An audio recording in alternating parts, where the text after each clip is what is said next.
जिस शख्स ने अपने राज को अपने तक महदूद रखा वो बहुत जल्द कामयाबी की मंजिल तक पहुंचेगा। जब कोई अल्लाह ताला की कुर्बत चाहता है तो उसे चाहिए कि वह अल्लाह वालों की सोहबत इख्तियार करे। पुरसुकून वो है जिसको कम या ज़्यादा की फ़िक्र नहीं। जब खुदा हमारी मदद करना चाहता है तो हमें इनकिसारी की तरफ माइल कर देता है। हम अल्लाह के हाथ में कलम की मानिद हैं, वो जैसे चाहता है हमें लिखता है। हम सब उसी की सरगोशियों पे चलते हैं। इंसान को खुदा ने बेहतरीन सांचे में डालकर पैदा किया है। जन्नती और जहन्नमी वो बाद में बनता है।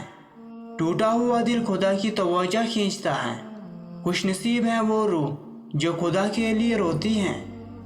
अल्लाह तक पहुँचने के बहुत सारे रास्ते हैं, मैंने इश्क का रास्ता चुना।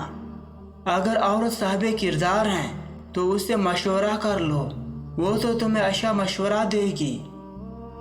खाने में एहतियात बरत क्योंकि ये जहरीली घास हैं।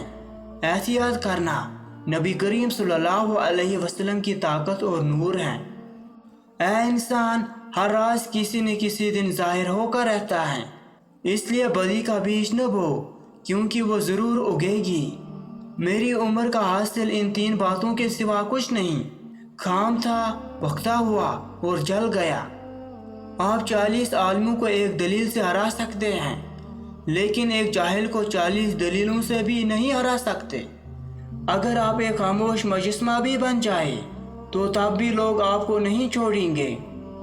गुफ्तगू से समझबूझ में इजाफा होता है, लेकिन तन्हाई वो मदरसा है जहाँ अजीम जहन बनते हैं। दूसरों के सहारे जीना छोड़ दें क्योंकि आप पैदा ही खड़े होने के लिए हुए हैं। दोस्ती की कश्ती में पहला सुराग शक का होता है।